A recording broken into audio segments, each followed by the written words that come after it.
دايما بتسمع فيربو essere وافيري، بس عمرك ما عرفت ازاي تقدر تستخدمهم في اللغة الإيطالية وايه الفرق ما بينهم. دول اهم فعلين حرفيا في اللغة الإيطالية، لو فهمتهم كفعل اساسي او كفعل مساعد الإيطالي بالنسبة لك هيكون سهل جدا علشان تقدر تفهمهم كويس وما يكونش عندك مشكلة فيهم خالص. هنبدأ دلوقتي، فجهز أسئلتك ويلا بينا. essere وافيري كفعل اساسي. الاول يا عمر، يعني ايه اصلا essere ويعني ايه افيري؟ طيب احنا هنقسمهم لحاجتين.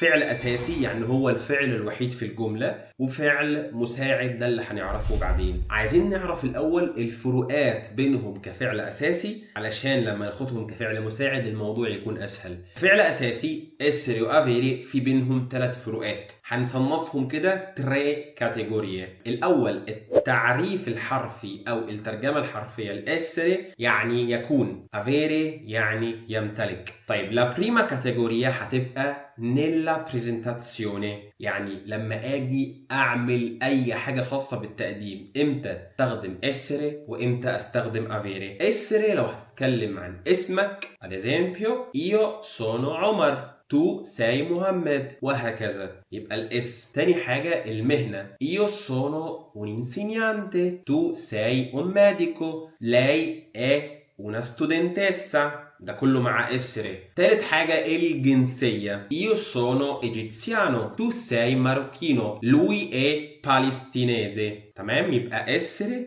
في التقديم اسم مهنة جنسية. امتى بستخدم افيري؟ لما اقول انا عندي كام سنة. io ho 25 anni, tu hai 23 anni. يبقى nella presentazione اسم مهنة جنسية essere, avere في العمر بس. La seconda categoria nella descrizione في الوصف. امتى استخدم essere وامتى استخدم avere. essere quando tu descrivi qualcosa oppure qualcuno. أي وصف خاص بشيء أو شخص بيستخدم كفعل أساسي بيكون essere. Io sono bravo, tu sei intelligente, lei è carina, lei è simpatica. وانت جنب مراتك ابعد، تمام؟ عشان ما يحصلش مشاكل. فأي وصف لشخص بستخدم كفعل مساعد essere. طيب لو مكان، la casa è bella،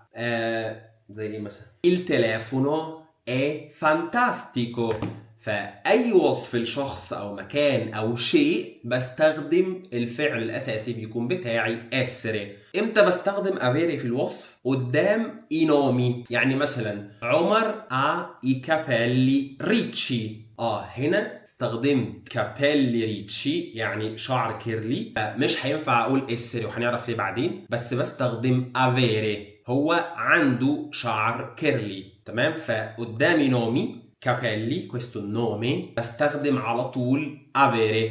مثلا ماريا ha i capelli biondi. La terza categoria آخر فرق ما بينهم في المشاعر. بس المشاعر اسمها عندنا la sensazione. هنقسمها لحاجتين، حاجة مع اسري وحاجة مع افيري. اي مشاعر عاطفية، اي مشاعر غير ملموسة. انا حزين، هل الحزن انا بعبيه في اكياس؟ لا. qualsiasi sentimento emotivo على طول بستخدم essere. Io sono triste, io sono contento, tu sei felice, lei è triste. يبقى اي sensazione emotive بستخدم على طول essere. اي مشاعر معنوية بستخدم essere. على الجانب الثاني اي مشاعر جسدية sensazioni fisiche بستخدم على طول avere. علشان كده بيجي معاها برضو حاجة زي تبعية i bisogni. يعني ايه؟ انا تعبان، o mal di testa, o mal di gola, o fame, o sete. يبقى اي شعور جسدي، اي احتياج جسدي استخدم على طول avere. لكن مشاعر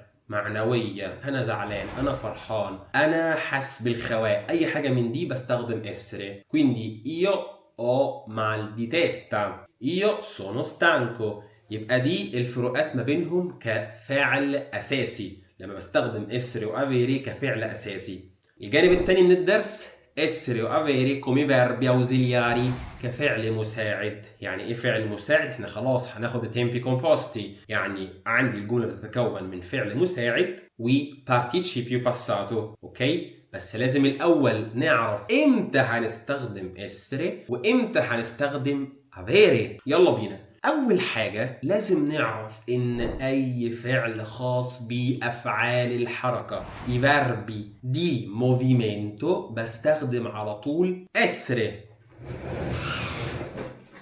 أنا بمشي، الفيربو andare ده فعل حركة، quindi io sono andato، أنا مشيت. io sono andato. ليه استخدمت essere؟ perché è un verbo di movimento. معلش أنا عندي ADHD فبتحرك كتير.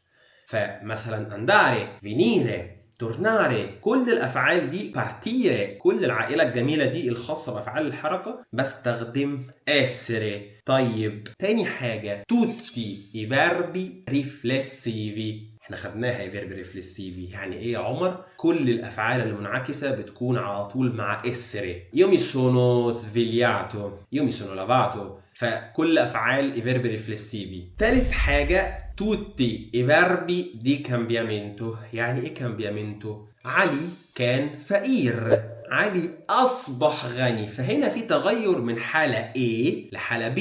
فلوي è diventato ricco. يبقى أي أفعال بتدل على تغير الحال من نقطة A لنقطة B بستخدم على طول essere. على فكرة مش لاقي حد بيشرحها لك بالبساطة ديت، لأن هم الإيطاليين نفسهم لانهم بيشرحوا مثلا للاطفال فمش بتكون عندهم الفكره كده. فعايزك تركز في الحاجات دي قوي وتطبق عليها. يبقى كل افعال التغير، تغير في الحال، diventare، crescere، nascere، morire. lui morto لانه هو كان حي فمات. lui è nato هو اتولد، هو اصلا ما كانش موجود. l'azienda è cresciuta il 100%. الأزيندا الشركة حصل فيها تطور، تغيير لدرجة 100%. فهنا في تغير من حال لحال.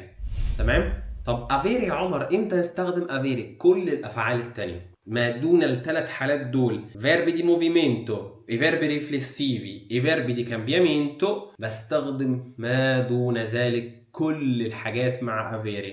يعني مثلا io ho mangiato. انا بقى عايزك تعمل ايه؟ في الاول الموضوع هيكون صعب، فانت لازم تسمع البودكاست وتسمع الكونفرساسيون الخاصه بالباستو بروسيمو، تمام؟ علشان تعرف الافعال المكرره مع افيرو اسري. عرفت ان مثلا فيربو مانجاري دايما مع افيري، شكرا. انت عارف اصلا ان فيرب ريفلسيفي كلهم مع اسري. بالملاحظه والتقليد والتكرار وعمل الفيديوهات الموضوع هيكون سهل عليك. احنا اخدنا اول حاجه essere come verbo principale anche avere، خدناهم كفعل اساسي في الجمله وخدناهم كفعل مساعد والفروقات ما بينهم. الشرح ده عايزك تحل عليه كل التدريبات اللي موجوده في الويب سايت والابلكيشن، اتفرج عليهم تاني، اعمل الفيديو واسمع البودكاست الخاص بالشرح دوت، وبس كده. اتمنى الموضوع يكون سهل عليك، انت فهمته بشكل بسيط جدا، ونتقابل في فيديو تاني في شرح قاعده جديده. سلام عليكم.